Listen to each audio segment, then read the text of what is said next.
Welcome to this afternoon's webinar. I'm Dr. Peter Saunders, the Chief Executive of the International Christian Medical and Dental Association. So we'll be here for the next hour together to look at the whole issue of influence through writing. So first of all, just a few words about myself. I originally came from New Zealand, trained as a general surgeon, arrived in Europe back in the late 80s with my wife and two small children, and we've been living in the UK ever since then. We're based just north of London in a town called St Albans, which goes right back to the first century with its Roman history. And I left clinical medicine in 1992, and I worked for the Christian Medical Fellowship, this organization here, which brings together 4,000 Christian doctors and 1,000 medical students throughout the UK and Ireland. And I led the student ministry there for about 9 years. And then I went on to become the CEO, and I was there for another 19 years. So 27 years altogether. And during that time, from 2006 through to 2018, so about 12 years, I also fulfilled a role as the campaign director for an organization called Care Not Killing, which was lobbying Parliament and providing advocacy, trying to prevent the legalization of euthanasia in the UK. And then 2 years ago, I moved from Christian Medical Fellowship and became the CEO for the International Christian Medical and Dental Association, which brings together 80 national associations of Christian doctors and dentists around the world. And our aim or our vision is a Christian witness through doctors and dentists in every community and in every nation. So that's really where I'm coming from, an evangelical background through medicine, but then in full-time Christian ministry for most of the last 30 years or so. Now, this is a very famous quote by Richelieu, the words, "The pen is mightier than the sword." And these words were first written by the novelist and playwright Edward Bulwer-Lytton in 1839 for his historical play Cardinal Richelieu. And Richelieu, who was the chief minister to King Louis XIII, discovers a plot to kill him. But as a priest, he's unable to take up arms against his enemies. And so he writes, but the way we use this phrase is really to say that trying to convince people with ideas through persuasion and words is much more effective than trying to force them to do what you want through the sword. It's the power of persuasion. If we look back, we find that throughout history, writing has dramatically changed the world. It's raised up empires, brought in new ideologies and worldviews, shaped history in an extraordinary way. Think just of these books, for example. Confucius's Analects laid the framework for a great empire, which is still going after millennia. Euclid's Elements, one of the founding documents of mathematics. Plato's Republic, of course, and all the other things that he wrote, providing much of the basis for the Greek Empire and thought that's gone on for another 2 millennia after that. The Quran by Muhammad, 6th century, 14 centuries later, and 1/5 of the world's population passionately believe its teachings. Adolf Hitler also wrote a book, and his ideology, we know the effects of that. And then, of course, the Communist Manifesto is what launched the communist world, which has so profoundly influenced much of Europe, Eastern Europe, and China. And then, of course, Mao, the Little Red Book, which mobilized vast numbers of people and brought in the Cultural Revolution and all the disaster that was, and then the American Constitution. So here's some great examples. And they say that what is spoken in or whispered in ivory towers of universities or in writing rooms at one level is then later shouted in the streets and shapes whole empires. Think of some of the more modern ones. William Shakespeare was extraordinarily influential on the English language and English culture, but actually he got a lot of his ideas from the Bible. We'll come back to that. Darwin's Origin of the Species, which provided the basis for people being intellectually credible atheists. The Second Sex was Simone de Beauvoir's book, the lover of Jean-Paul Sartre, and also an existentialist philosopher in her own right, which really laid the framework for modern feminism. Judith Butler's Gender Trouble was the philosophical or intellectual basis of the whole trans gender movement today and woke ideology. And then, of course, Richard Dawkins and The Selfish Gene and many other books he wrote, which popularize evolution, and not just that, but secular humanism as well. So just some examples of how writing has influenced the world. But of course, the most influential book that's ever been written is the Bible, now in well over 3,000 different translations, over half of the languages currently spoken in the world, and 5 billion copies sold, so approaching the number of people who are alive today. And it was really making the Bible accessible in languages that were spoken by ordinary people that extended its influence. So when Jerome translated the Bible into Latin early on in the 4th century, it then made it accessible to ordinary people. But it was really Erasmus, a Dutch priest, who published his Greek New Testament, first ever critical edition back in 1516, that drew from the Greek manuscripts, where the wording as close as possible to the original inspired authors, that really turned the world upside down and provided the basis for all of the major translations that brought in the Reformation. And of course, there was Luther's German translation, and in Britain here, it was William Tyndale's translation. We say that William Tyndale is probably the most influential person in British history, more influential than Shakespeare, because there wouldn't have been a Shakespeare without a Tyndale, and more influential than Winston Churchill even. If you want to read about the influence of the Bible on Western culture, then one of the best books I think on this is by an Indian intellectual academic evangelical called Vishal Mangalwadi, The Book That Made Your World, How the Bible Created the Soul of Western Civilization. I really encourage you to have a look at that. And of course, we know that God himself speaks through words, that he used words to create the universe. We know he sustains the universe by his word of power, Hebrews 1:3. He discerns all thoughts, cutting to the division of soul and spirit with his word. The word, of course, became flesh in the person of Christ. The word brings new life, and we're told it's necessary for teaching, reproof, training, and correction, that we might be complete for every good work. And there's this beautiful picture from Isaiah 55, which likens God's word to the rain and snow coming down from heaven, watering the earth and making it bud and flourish. We're right in the middle of spring now here in Europe. And so in the same way, God's word goes out and does not return to him empty, but accomplishes what he desires. And Paul talks about using the power of persuasion through words. 2 Corinthians 5:11, we know what it is to fear the Lord. We try to persuade others. That's how he sums up his ministry of preaching and apologetics. And he talks about the weapons of his warfare, not the weapons of the world, but have divine power to demolish strongholds. We tear down arguments and every presumption set up against the knowledge of God, and we take captive every thought to make it obedient to Christ.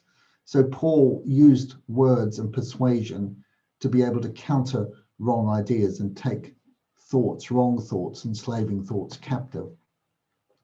Just think of some of the great Christian authors that they've been historically, going back about 500 years or so. It was Jonathan Edwards in the New England Revival, of course, the other side of the Atlantic from us now, but an extraordinary writer. Probably his equal on this side of the Atlantic is John Owen, who lived about a century earlier in the middle of the 17th century, and was the person who chaired the committee which drafted the Savoy Declaration, which was the basis of the Congregational Church. Edwards was also a Congregationalist.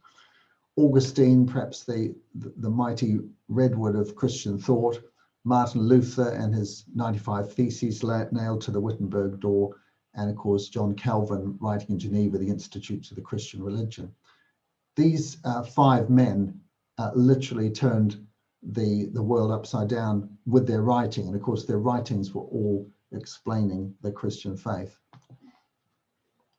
Some of the more modern writers, I have in my room, I have a special bookshelf in our bedroom, just near the window, and these are the authors in it because they're among my favorites, and they're my favorites because they're people who helped me incredibly when I was growing up as a young believer, and I still their books are still very much treasured. So their names will all be familiar to you, I'm sure. C.S. Lewis, Francis Schaeffer, who founded the L'Abri movement, John Stott, who is now with the Lord just a couple of years ago, but was the rector at All Souls Langham Place in the UK for many years, and was the mind behind the Lausanne Covenant and Manila Manifesto. J.I. Packer, also now with the Lord, from Regent College in Vancouver. Josh McDowell, who was incredibly helpful for me with apologetics as a young Christian. Don Carson, John Piper. So I think these people who've shaped the world from a non-Christian perspective, but the people who have been Christians and through their writings have shaped them, the times in which they live. So why do we write? And I love this approach by George Orwell, famous author, of course, wrote 1984 and Road to Wigan Pier and a whole lot of other stuff. But Orwell said there are 4 reasons people write. One of them is just sheer egoism. So it's the desire to feel clever, to be talked about, to be remembered after death, to get your own back on grown-ups who snubbed you in childhood or whatever. And then there's aesthetic enthusiasm. So just the pleasure in the impact of one sound on another and the firmness of good prose or the rhythm of a good story, the desire to share an experience which you feel is valuable and should not be missed. And then there's historical impulse, which is all about the desire to see things as they are, to record facts accurately and to store them up for posterity. But it's the final reason Orwell gives, which was his major motivator, and which I really want to dwell on here, because he talked about political purpose. And what he meant by that was this: using the word political in the widest possible sense. So it was the desire to push the world in a certain direction, to alter other people's idea of the kind of society that they should strive after. And when he looked back in his life, George Orwell said that the defining moment was the Spanish War and other events around it in 1936 and 37, just before the Second World War. He said that turned the scale, and thereafter I knew where I stood. Every line of serious work that I've written since 1936 has been written directly or indirectly against totalitarianism and for democratic socialism. So he had a passion and a motivation, and it was about changing the world through changing ideas. And I'd put it to you that the other reasons for writing are understandable, but this is really, I think, the most important one, that writing is about persuading others in order to change their thinking and their behavior. It's about teaching the truth from a Christian perspective, because we know that the truth sets people free. And it's about countering wrong ideas, because wrong ideas or lies enslave people and lead them into lifestyles which lead ultimately to judgment. And so there are wrong ideas. Every ism, whether it's Marxism or Islamism or radical feminism or wokeism or whatever, there are wrong ideas which deceive people, which lead them astray, and we want to help persuade people away from them. And so that's, I think, the greatest motivation for writing. But when it comes to each one of us, we've really got to ask, who are we in terms of our experience, our gifting, our passions, our motivations? because not every writer is called to write on the same sorts of things. And the answers will be different for every one of us. But these are the questions that I'd put to you in this context. What life-giving truths do you feel passionate about? What do you want to persuade people about? How do you want to set people free? What enslaving lies do you feel angry about? What deceptions are there that are leading people astray that you want to counter?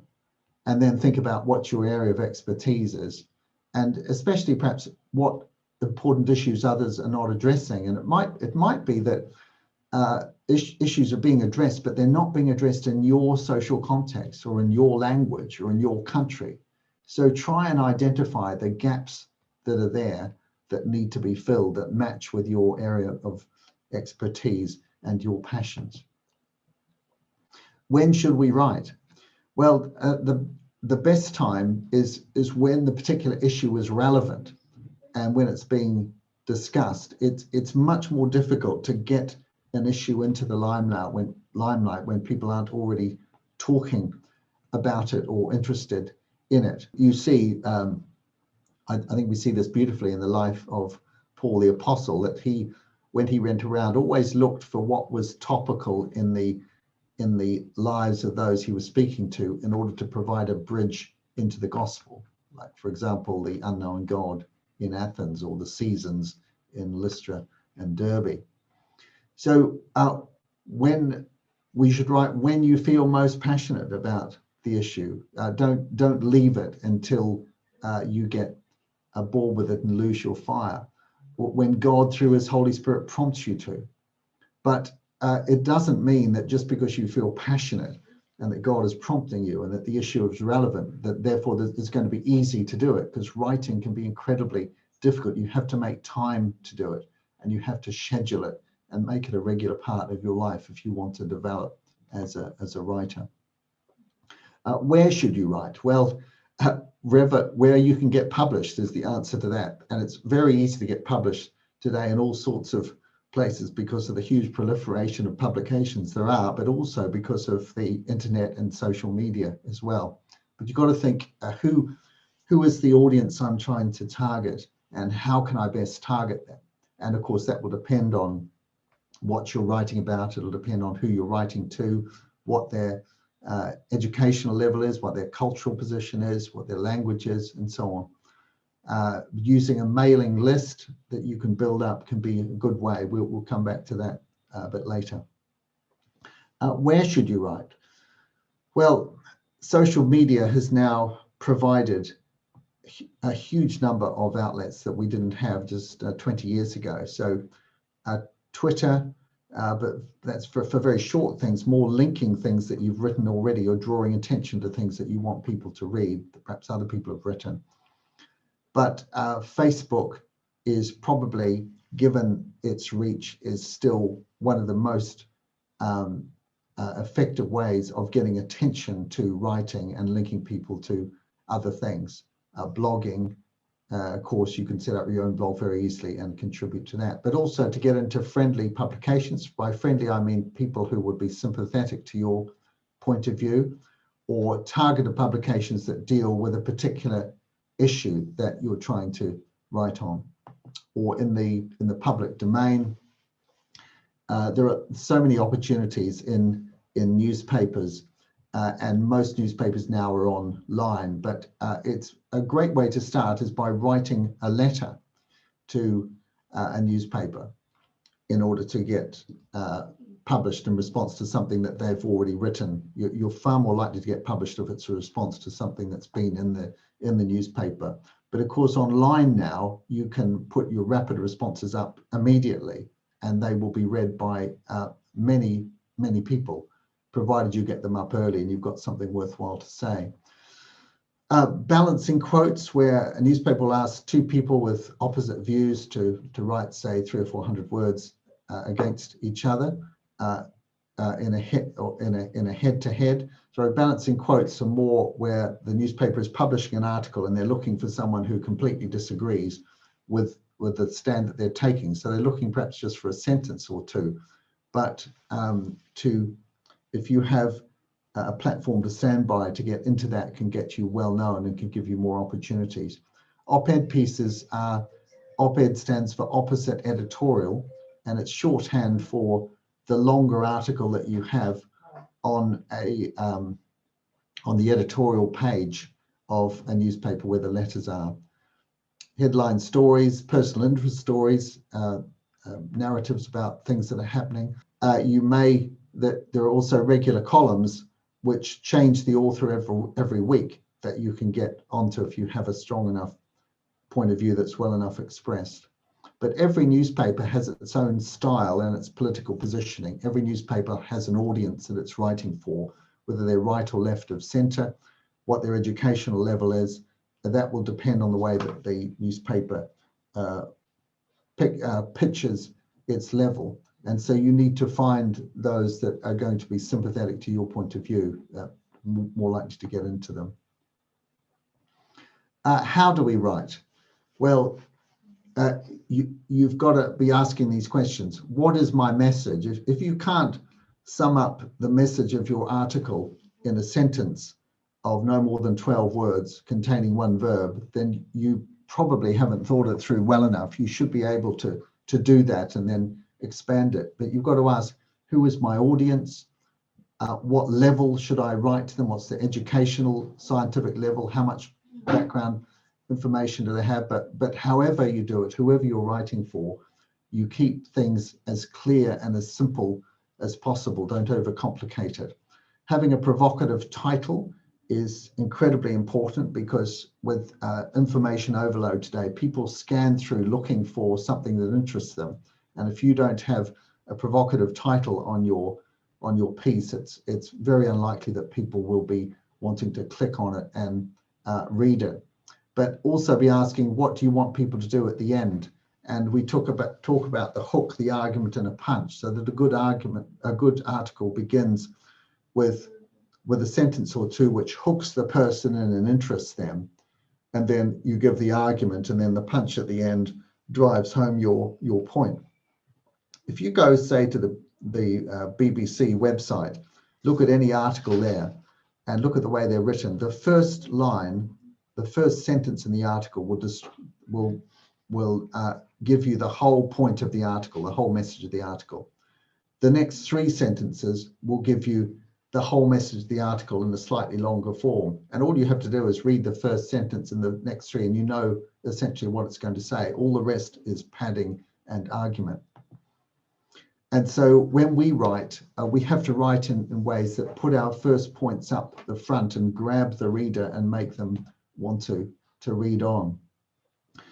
How do we improve writing? Well, some people are natural writers, but I think most people aren't. I was certainly not. It was a learned skill for me.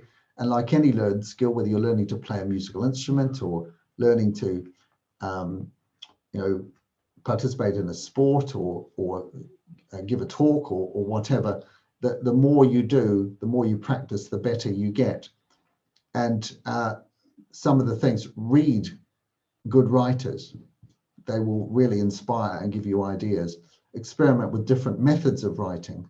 Find, if you can, a regular outlet for your writing, and a critical friend to help you. So someone who really believes in you, but will give you honest feedback about how to improve what you're doing, and make sure you put time aside to do it. So let me just illustrate all those principles with a few examples of my own. So from where I come from, but this is my main target audience, Christian doctors and medical students, and thinking Christian non-medics in the pew. And I write on issues, therefore, at the interface of Christianity and medicine, but especially life issues around beginning of life, abortion, embryo research, euthanasia, end of life, those kind of things. And the format I go for is largely articles, blog posts, papers, and shorter booklets of about 5,000 to 10,000 words. And the level I write is a popular level rather than an academic level. And that reflects the people that I'm trying to reach in my writing. But you need to ask yourself, who's my target audience? What are the topics I'm going to write on? What format will I go for? And what level will I be writing? So when I worked for the Christian Medical Fellowship in student ministry for about 10 years, I edited this journal called Nucleus, which was read by 1,000 medical students in the UK and many more thousands around the world 4 times a year. And that gave a regular opportunity to write editorials and articles. And then my last 17 years at Christian Medical Fellowship, I edited this journal for doctors. So 4 times a year, I had the opportunity to write an editorial, to some short reports, often an article of up to about 1,500 words or so on. So it got me into a groove of doing things regularly. We also had a quarterly paper which went out called the CMF File of about 3,000 words dealing with one particular issue, and we would commission these and I would edit them. So it gave me a lot more practice in writing. And then the newsletter we sent out 4 times a year. On the front of it, it was always an editorial up to about 600 words. So it was another opportunity to write. So if you can put yourself in a position where you've got regular outputs and things where you have to, every regular interval, you've got to come up with something. It will be a wonderful discipline to getting you to write. So booklets, small booklets I've found as well. None of them are more than 5,000 to 10,000 words long. A Bible overview, a book on advocacy, a book on ethics, a book on surviving as a junior doctor, an exposition of Daniel, and so on. I've only ever written one book. It's this one, The Human Journey, and it again is a book on issues at the interface of Christianity and medicine from a Christian perspective. But I've found personally that the best outlet is in blogging. I've been involved in a variety of blogs at the Christian Medical Fellowship. We had a regular blog on issues with Christian medical issues, and you can see here new draft guidance for the BMA will enable doctors to dehydrate and sedate to death large numbers of non-dying patients with dementia, stroke, or brain damage. Now, it's a very long title, but the point of it is that you're trying to grab people, to draw them in to read your article. It's much better to have something like that than something bland. At the ICMDA at the moment, we started a blog when COVID hit last year because we couldn't travel or run conferences. And so this provided a great means of being able to give an outlet to Christian doctors who had something to say. So most of the stuff for this was commissioned, and we put up about 4 to 5 different articles every month. At the moment, I'm doing less blogging in my new job, but I have 2 publications, which are just monthly newsletters, but they provide a discipline for me to keep writing. And one of them is a newsletter. I send out the CEO's newsletter, which is about 1,600 words, goes out at the beginning of every month, and then halfway through each month, we have a COVID-19 bulletin to bring doctors up to date. And through COVID, we gradually built up our mailing list, largely through the running of global webinars, from about 800 people we started at the beginning of last year to about 7,000 doctors in about 80 countries worldwide at the moment. So this is the newsletter, and the way it works, just show you through onto the web here. Hopefully you can see. So what I do, it's a simple format. I have 8 sections in it. Each one is about 160 words. So they're all short, pithy, easy to read, and they have links through to other material. So the aim is to give lots of information in a readily accessible, digested form for busy Christian doctors, and I always include some family news at the end of that. This is the COVID bulletin.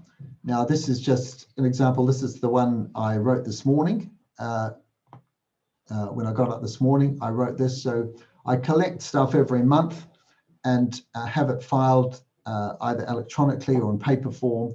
And so when I come to write this monthly newsletter on COVID, I've got everything easy to hand. So there's an update of the global situation, how people can help and give to India to help the terrible situation that's going on there, progress on the vaccine inequalities, an update on drug treatments, the problem of vaccine hesitancy, the problem in some of the churches, and then links to various podcasts and videos and so on. Now, the beauty of doing this is that not only are you able to get information out to 7,000 busy people who will then have access to it, but we store each one on our website as well. And so you have the information in the future, so that when you're asked to write an article on something like this, much of your research has already been done. You just need to go back and you've got it all there. And I'll often use these things modified only slightly for articles that I'm doing. We started a webinar series last year as well. We've run 55 of these now, so global webinars for Christian doctors and dentists and medical students around the world. Our last one was last Thursday. We had 350 people from 80 countries there, hearing Professor Nancy Pearcey speaking on sexual apologetics from a Christian perspective. And one of the things about a webinar is that if you've asked someone to give a talk, then they've done all the preparation, and it will be quite easy for them to turn it into an article. And think about whenever you get to do a talk yourself or preach a sermon, think about the possibility of turning it into an article, which could then go up on your blog or a website somewhere. And I find we come from a moderate-sized church in the UK, but whenever I preach, I try to write it up as a story, and you always get many more people reading it on the blog than would ever come to the church. Writing has a much greater reach than that. So just some examples of recent blogs. This was on COVID. Green zones for the vulnerable might be a cheap and effective option for preventing coronavirus spread in low resource settings. So it's just simply a long title to tell people what's in the article so that they'll be encouraged to read it. I always spend a lot of time thinking about the titles that are going to draw people in. So this 12 good arguments atheists advance against Christianity. Now, the whole point of this is to draw in atheists to my blog by appearing to be complimentary of their position. And then you're drawing them in to get them to read and hopefully to think as well. This is another one, why Christians may eat shellfish but may not have sex outside marriage. This is directly targeting non-Christians to bring them in to read that. Or defending the indefensible, 20 reasons to think twice about aborting a baby with anencephaly. And when I put this up, it got me onto the BBC Radio Ulster the next week on it, because a journalist read it and I got invited, and then I got letters and correspondence from all over the world from women who had disabled babies and wanted to talk about it and tell their stories. Now, if I hadn't written the blog post, I would never have had those opportunities. Or look for opportunities of things you can write about. You've probably seen this iconic picture from the Second World War of the little girl running from the village that had been bombed by napalm in Vietnam. And I had the privilege of hearing her speak back in New Zealand. She's become a Christian subsequently. It's an amazing story, and I couldn't see it written up anywhere. So I thought, well, I'll write it up. So I wrote it up just for my blog and put it there. And through Facebook, it got into the Southeast Asian Facebook community and got literally hundreds of thousands of reads there. And people will take things and reproduce them or link to them or copy them somewhere else. And it may be that most people are reading them not on your blog at all. So this is just some examples of, do you know what happened to the girl in the picture? 165,000 people came and read it.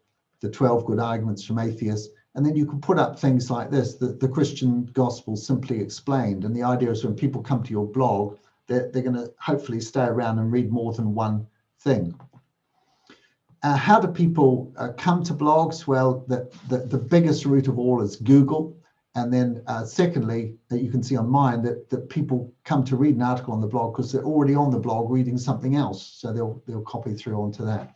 But Facebook as well, whenever I write anything, I put it up on Facebook with a link, and that's where you get a lot of traffic and they share it on to other people. Twitter, you've got to be out there, and it's a good way of highlighting things that others have written, signaling the position that you're in as well as a Facebook page. And then there's the question, how do you give a platform to others? Because often others will be writing far better than you ever could, or more effectively, or they make a point that you want to see, so you can tweet links to their material, repost their material on your blog. So I'm always looking for things to ask permission to people. Could we put that up on to give our readership access to it? Commission an article from them, invite them to lead a webinar, and so on. And why should we give a platform to others? Because it increases the kind of output that you want to see. So if you can find someone else who's said exactly what you want to say, then don't reinvent the wheel, just draw attention to it and link to it. It expresses your own position better than you can often, but it also signals where you stand on an issue to be able to highlight something that someone else has read. And it gives an opportunity to people, especially young authors, to develop themselves, and helps you also not to get isolated as a writer. There's nothing worse than being the only one saying something on Twitter or a blog and being attacked by it. Because of it. We want more people to stand up alongside us saying the same things. The things that helped me most as a writer were these: having a message I was passionate to deliver, the desire to influence others, finding a critical encourager who could give me honest feedback that would really help me improve, always desiring to get better and better, and discovering friendly outlets to write in. There's no doubt if you're editing a journal or you've got your own blog post and you're starting to get a good following, it is a great motivator to keep writing. And what helped me most, definitely social media. I think most people need feedback to motivate them, and you certainly get that there. Starting my own blog was probably the most important thing I did in terms of developing above the book I wrote, the books I wrote, the journals I edited. I think the blogosphere was more influence, but actually if you are in a position of influence as the chief exec or leader of an organization or the leader of a charity or something, then that is a great opportunity to make use of.